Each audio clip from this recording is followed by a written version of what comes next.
नमस्कार शेतकरी मित्रांनो, निसर्ग राजा हवामान अंदाजामध्ये आपल्या सर्वांचं हार्दिक स्वागत आहे। आज 22 मे 2025 आहे। आपण दिलेल्या अंदाजानुसार छत्रपती संभाजीनगरला जोरदार स्वरूपाचा पाऊस झालेला आहे। आपण सांगितलं होतं की छत्रपती संभाजीनगरच्या प्रत्येक गावाला जोरदार स्वरूपाचा, काही ठिकाणी मध्यम स्वरूपाचा पाऊस होण्याची शक्यता राहील। त्याचप्रमाणे छत्रपती संभाजीनगरच्या प्रत्येक गावाला जोरदार स्वरूपाचा, काही ठिकाणी मध्यम स्वरूपाचा पाऊस झालेला आहे।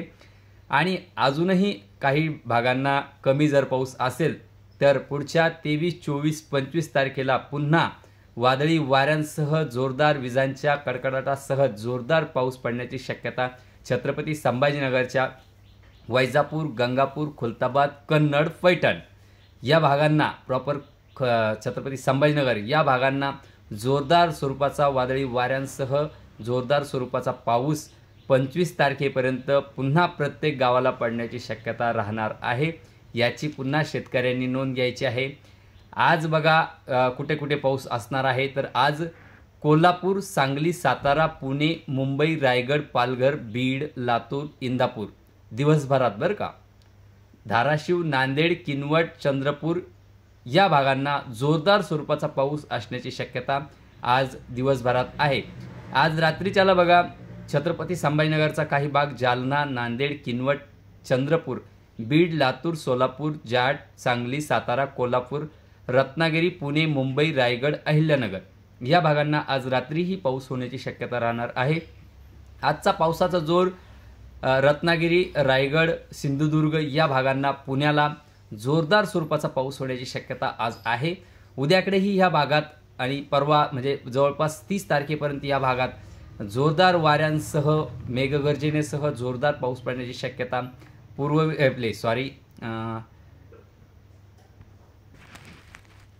कोकण किनारपट्टी आणि सह्याद्री पर्वतरांगा यांना जोरदार स्वरूपाचा, जोरदार वाऱ्यांसह पाऊस पडण्याची शक्यता राहणार आहे।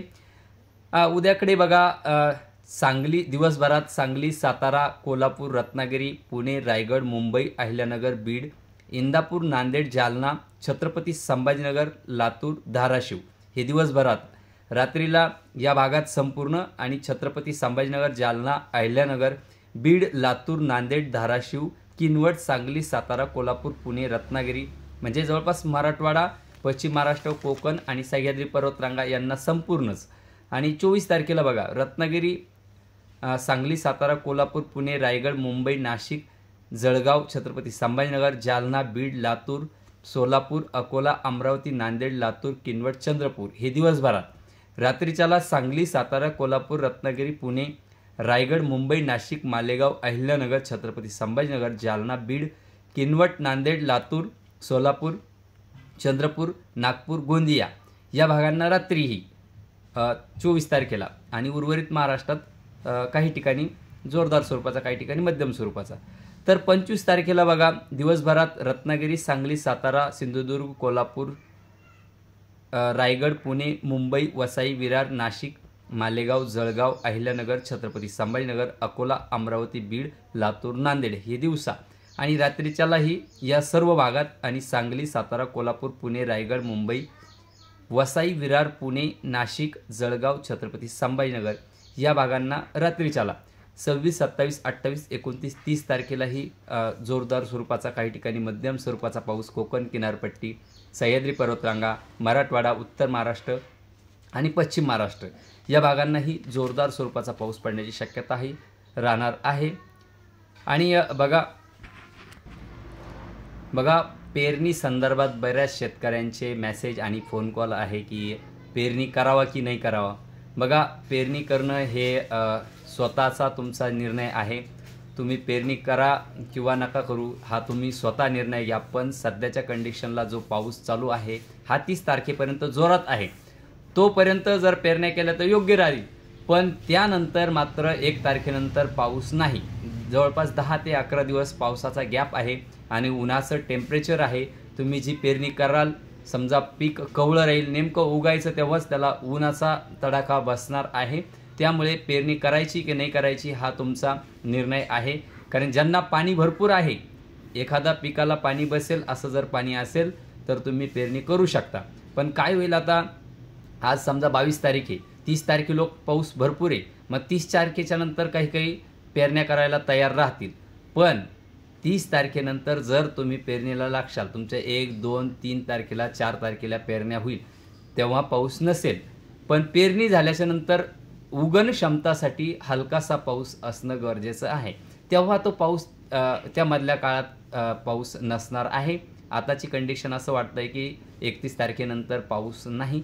त्यामुळे तुमचा पेरणीचा निर्णय हा ज्यांच्याकडे पाणी असेल त्यांनी पेरणी केली तर चालू शकते. ज्यांच्याकडे पाणी नाही त्यांनी पेरणीला थांबलं तरी चालेल.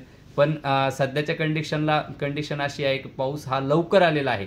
मान्सूनपूर्व पाऊस हा आहे. हा पाऊस एवढा मोठ्या प्रमाणात का आला तर मान्सूनचे वारे जेव्हा अरबी समुद्रात एंटर केले तेव्हा अरबी समुद्रावरचं जेवढंही बाष्प आहे तेवढं हे कर्नाटक पुन्हा खालचे जेवढे राज्य आहे ते आणि महाराष्ट्राच्या दिशेने हे बाष्प जोराचे येत आहे आणि मान्सूनचे जे वारं आहे त्या वाऱ्यामुळे हे बाष्प आणि एक सिस्टम बनलेली आहे अरबी समुद्रात गोव्याच्या आणि कर्नाटकच्या सीमेलगत किनारपट्टीलगत आणि त्या सिस्टमचा जोरदार स्वरूपाचा पाऊस हा गोव्यालगत आणि संपूर्ण कोकण किनारपट्टी, संपूर्ण सह्याद्री पर्वतरांगा यांना जोरदार मेघगर्जनेसह सोसाट्याच्या वाऱ्यासह जोरदार पाऊस होणार आहे. या 30 तारखेपर्यंत या भागांना जोरदार वाहुणी स्वरूपाचा पाऊस होण्याची शक्यता आहे. तसेच मराठवाडा संपूर्ण जोरदार स्वरूपाचा पाऊस होणार आहे. पश्चिम महाराष्ट्र संपूर्ण जोरदार स्वरूपाचा पाऊस होणार आहे. छत्रपती संभाजीनगरलाही जोरदार बऱ्याच ठिकाणी वाहुणी स्वरूपाचा पाऊस होण्याची शक्यता 30 तारखेपर्यंतच आहे आणि 30 तारखेनंतर मात्र थोडीशी उघाड मिळण्याची शक्यता 10 ते 11 तारखेपर्यंत आहे. सध्या तर तरी कंडिशन आहे. जर एखादं सिस्टम बनलं तर 1 तारखेच्या नंतर पाऊस येऊ शकतो. पण कुठलंही सिस्टम बनण्याचे चिन्ह सध्या तर दिसत नाही आहे. सध्या 2 सिस्टम आताही या कंडिशनला आहे. एक अरबी समुद्रात आणि दुसरं सिस्टम अजून बनणार आहे. ते बंगालच्या उपसागरात अजून ते सिस्टम बनणार आहे. ते जवळपास 2-3 दिवसात ते सिस्टम बनेल आणि ते पूर्व भारताकडे जवळपास 29-30 तारखेला लँडफॉल होईल आणि त्या भागात जोरदार स्वरूपाचा पाऊस म्हणजे 29-30 नंतरही होईल आणि अगोदरही तिकडे जोराचा पाऊस असणार आहे. त्यामुळे सध्याच्या कंडिशनला हे 2 कमी दाब तयार होण्याची शक्यता आहे. एक तयार झालेला आहे, एक तयार होण्याची शक्यता आहे. पण 1 तारखेनंतर कुठलाही सिस्टम सध्याच्या कंडिशनला दिसत नाही. जरी मान्सून हा जूनच्या पहिल्या आठवड्यात महाराष्ट्रात एंटर मारत असला तर त्या मान्सूनच्या वाऱ्याबरोबर पाऊस सध्याच्या कंडिशनला 1 तारखेनंतर दिसत नाही. याची शेतकऱ्यांनी नोंद घ्यायची आहे. 30 तारखेच्या नंतर पेरणीचा निर्णय घेऊ नका. सध्याच्या कंडिशनला पोषक वातावरण आहे पेरणीसाठी, पण पाऊस खूप अगोदर पडल्यामुळे कुठलाही शेतकरी पेरणी करणार नाही आहे असे लक्षणं सध्याच्या कंडिशनला आहे. आता जर पेरणी केली तर उगवण क्षमता होईल आणि त्याच्यावर पाऊसही पडेल. अजून जवळपास 8 दिवस पाऊस हा जोराचा पाऊस आहे आणि त्यानंतर मात्र उघडीप मिळेल. त्यानंतर जर पेरणी केली तर उगवण क्षमता कमी होते, कारण की पेरणी झाल्याच्या नंतर एखादे हलक्या स्वरूपाचं तरी पावसाची गरज असते. त्यामुळे सध्या तर शेतकऱ्यांनी स्वतःचा निर्णय असेल तुमचा पेरणीचा तर तुम्ही करू शकता किंवा तुमच्याकडे पाणी मुबलक असेल, एखादं पाणी बसेल, या 1 तारखेपासून 10-11 तारखेपर्यंत तुमचं पाणी बसेल तर तुम्ही पेरणी करू शकता. हा तुमचा निर्णय आहे. हा तुमचा स्वतःचा निर्णय आहे. तुम्ही स्वतः घेऊ शकता पेरणी करायची का नाही करायची. पाऊस कधी राहणार हे मी सांगू शकतो. 30 तारखेपर्यंत पाऊस जोरदार आहे. जवळपास 23, 24, 25 तारखेला छत्रपती संभाजीनगरला जोरदार वाहुणी स्वरूपाचा पाऊस बऱ्याच ठिकाणी होण्याची शक्यता आहे. वादळी वारा, मेघगर्जना आणि सोसाट्याचा वाराही यासोबत आहे, कारण की क्युम्युलस ढगांची पुन्हा जसं आपण मागे सांगितले मागील व्हिडिओमध्ये की क्युम्युलस ढगांची निर्मिती होईल आणि त्याचं रूपांतर क्युम्युलोनिंबस या ढगांमध्ये होईल. वादळी वाऱ्यांसह विजांच्या कडकडाटासह जोरदार स्वरूपाचा पाऊस पडण्याची शक्यता पुढील 23, 24, 25 तारखेला आहे. आज रात्रीही काही भागात छत्रपती संभाजीनगरच्या पाऊस पडण्याची शक्यता राहणार आहे. मात्र उद्याकडे 23 तारखेला रात्रीला आणि दिवसभरात 24 तारखेला जोरदार स्वरूपाचा पाऊस छत्रपती संभाजीनगरला पडण्याची शक्यता आहे। त्यानंतरही छत्रपती संभाजीनगरला दररोज पाऊस आहे। भाग बदलत बदलत वेगवेगळ्या ठिकाणी पाऊस पडण्याची शक्यता राहणार आहे, याची शेतकऱ्यांनी नोंद घ्यायची आहे। माझं नाव रवींद्र चांगदेव डमाळे, मुक्काम पोस्ट धोंदलगाव, तालुका वैजापूर, जिल्हा छत्रपती संभाजीनगर। धन्यवाद।